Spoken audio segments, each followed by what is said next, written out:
In this moment, long before civilization, before gods, before even language, something was awakening. A shift not of limbs or tools, but of thought.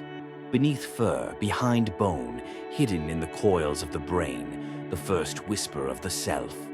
We zoom into the mind. A neuron fires, then another and another, a symphony of electricity and chemistry that sparks like a distant storm. A primitive consciousness pulses to life.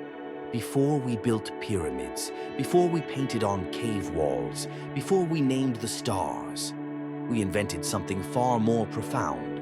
The self, the story that each of us carries invisibly every moment of our lives.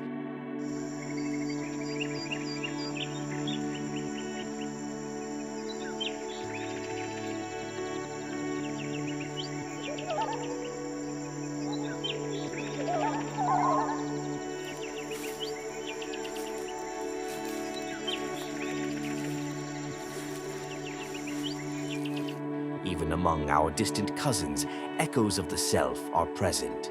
Chimps, bonobos, dolphins, they can recognize themselves in mirrors. They grieve, they play, they lie. In these subtle acts, we glimpse the embryo of self-awareness, but not yet the full flame. Across the tapestry of life, only a few species pass the mirror test. But even this is a narrow measure. True self-awareness is more than recognition. It is memory. It is imagination. It is the realization. I am, and I was, and I will be. Our brains are not just larger. They are differently wired. The prefrontal cortex, vastly expanded in humans, allows us to think ahead, to reflect, to weigh possibilities. But it is the default mode network, active when we rest, that does something miraculous. It creates the narrative of me. By 2 years old, most children understand that the image in the mirror is themselves. It is not just mimicry. It is metacognition. The child sees not only a face, but a mind looking back. In these moments, the brain is doing something astonishing, recalling the past, projecting the future, and anchoring it all to an identity, a character in an unfolding story. The self is not a thing. It is a process.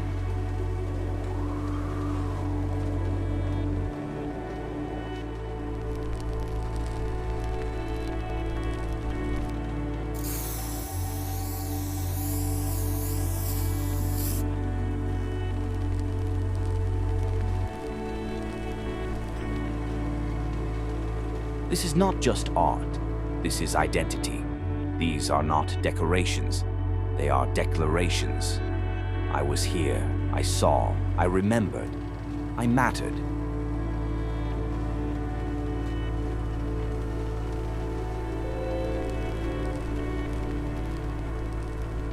With the invention of the self came the rituals of death.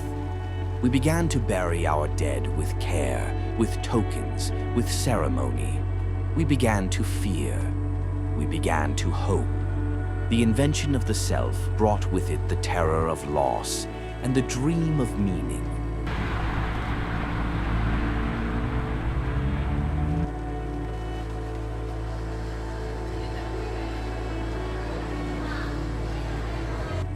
The self is a gift, but it is also a burden. With it comes anxiety, depression, the fear of death, the fear of failure. We are the only species who can imagine being someone else, somewhere else, someone else.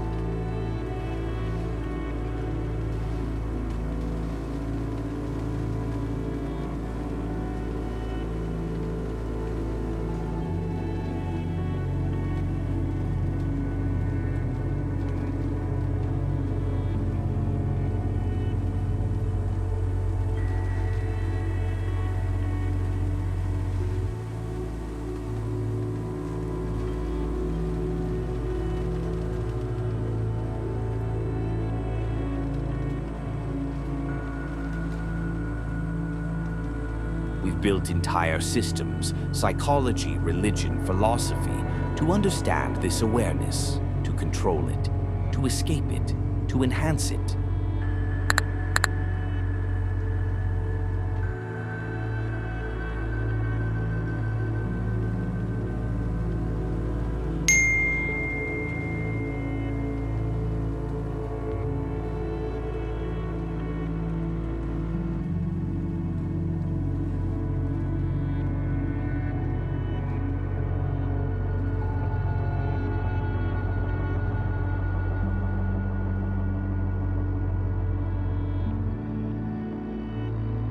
Today, the self has fractured into infinite digital mirrors.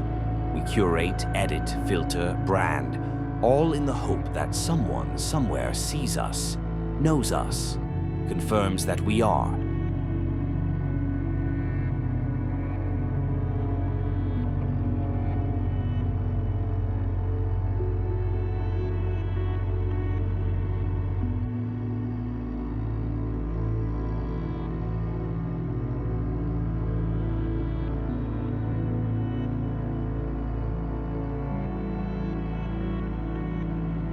We are the universe reflecting upon itself, stardust sculpted by time, given breath, given mind.